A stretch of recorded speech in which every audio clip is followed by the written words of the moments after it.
If someone told me last week that a single, stupid accident could ruin or maybe completely rewrite me life, I would have laughed in their face. But then again, I never thought I'd end up kissing America's most adored young pop idol in front of half of Times Square. It wasn't even a real kiss. At least, not the kind that starts with intention. It was clumsy, wrong place, wrong time, a collision of bad luck and bad timing. But the cameras didn't care. Neither did the headlines. To the world, it was explosive proof that I, Ethan Miller, a completely ordinary guy, was hopelessly in love with Adrian Cole, the boy with the angelic voice, the boy whose posters every teenager taped above their bed, the boy who didn't even know my name before that moment. And yet here I was, with the entire internet convinced I had stolen his lips and maybe his heart. The night it happened, the September air in New York felt unusually heavy, as if the city itself was holding its breath. I had gone to the concert with my best friend Sam, not because I was a diehard fan, but because he had begged me to come along. Adrian Cole wasn't exactly my type, too polished, too unreachable, too perfect. I liked my world small, controllable, tucked away in late-night diners and library corners. But Adrian's music had been the soundtrack to millions of people's lives, and apparently, fate wanted it to crash into mine. Backstage, after the encore, everything spiraled out of control. Sam had somehow scored us passes, and while he vanished into the crowd of screaming admirers, I stumbled into a hallway, disoriented by flashing lights and laughter. And then, suddenly Adrian. He came around the corner too fast, a bodyguard yelling after him, his hood slipping off, his eyes wide with panic. I remember the way his shoulder slammed into mine, the way our balance tipped forward, and then God help meth way our lips brushed in the chaos. Just a second, just a breath, just enough to destroy the quiet life I once knew. Adrian froze, stunned, and for the smallest fraction of time, I swear I saw something flicker across his face. Not disgust, not shock, something softer. But before I could process it, before either of us could step back, the hallway erupted with camera flashes. The internet did the rest. By the next morning, I wasn't Ethan Miller anymore. I was the mysterious boy who kissed Adrian Cole. The hashtags trended for days. My inbox overflowed with death threats and marriage proposals. My professors stared at me like I had grown two heads. And Adrian said nothing, not a word. His silence was a roar louder than any denial. At first, I hated him for it. I thought he was cruel, leaving me to drown while he floated above the chaos in his glittering world. But then, 3 nights later, my phone buzzed with a message from an unknown number. "We need to talk. Midnight.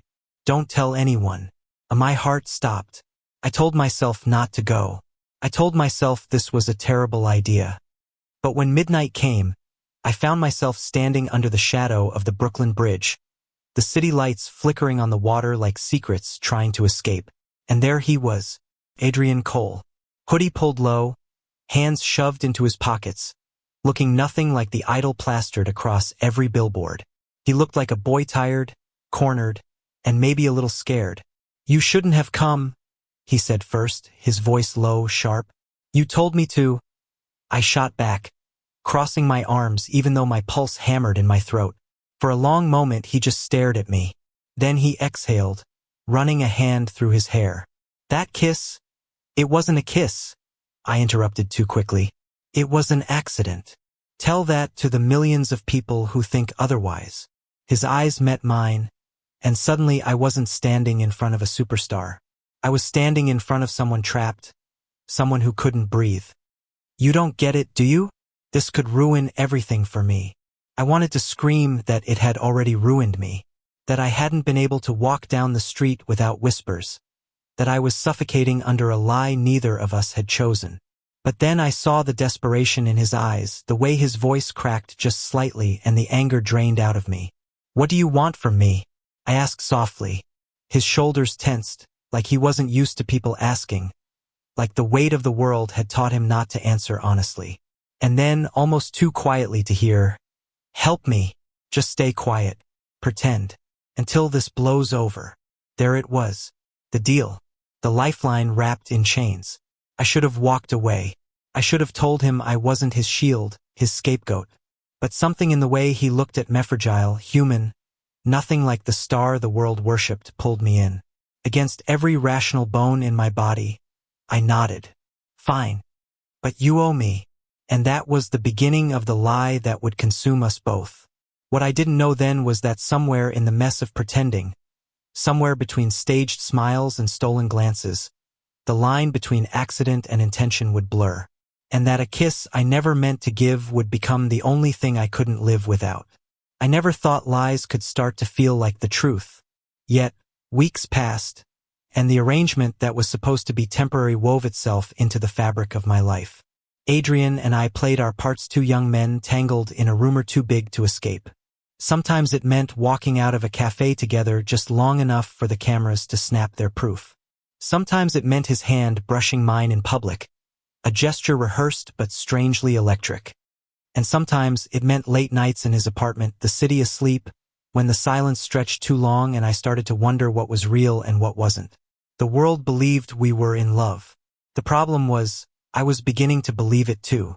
But Adrian was a fortress. His laughter could light up a room, his charm effortless.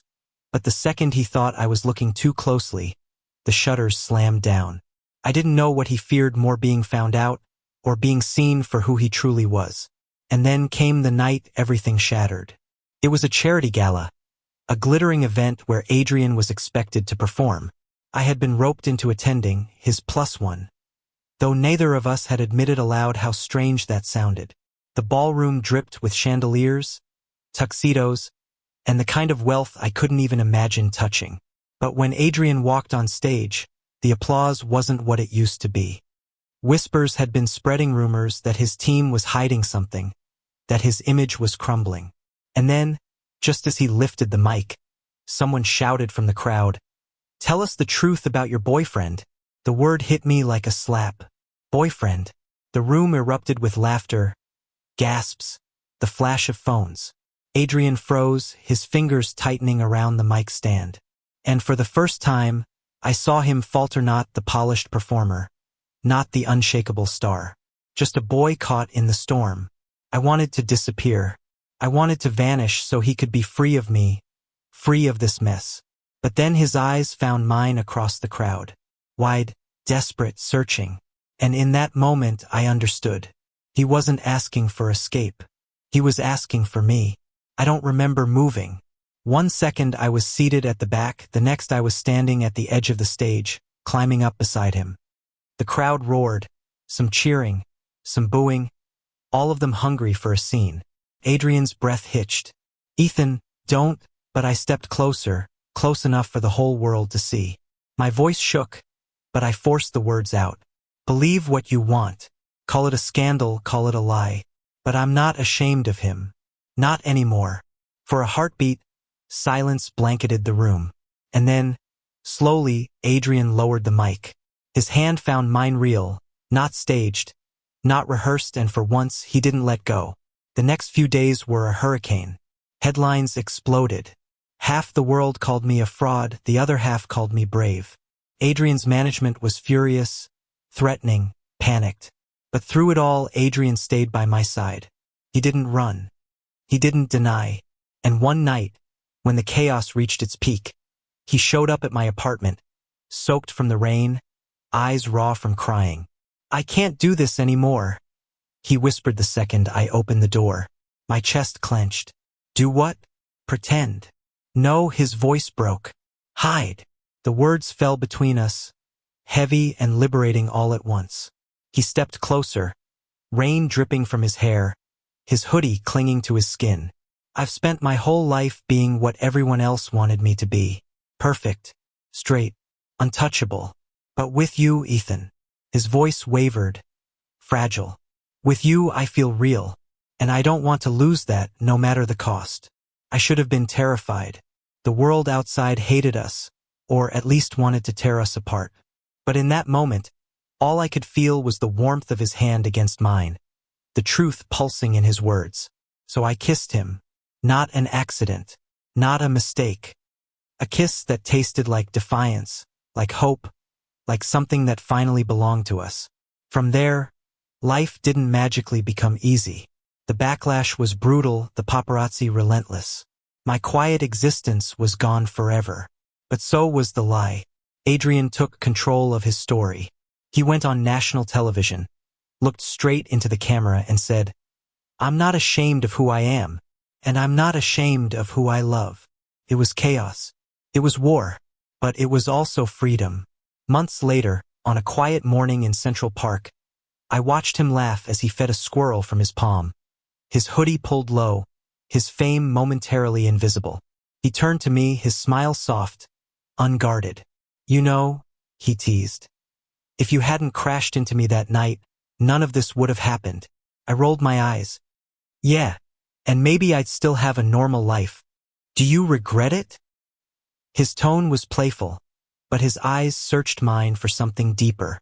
I didn't answer right away. Instead, I leaned in, brushing a kiss against his lips, gentle and sure. "No," I whispered, "not even for a second." The world could keep spinning, keep shouting, keep judging. For once, I didn't care, because somewhere in the middle of the chaos, of the lie that started it all, we had found something real. And that was enough. Thank you for listening. Don't forget to like and subscribe to stay updated with the latest videos.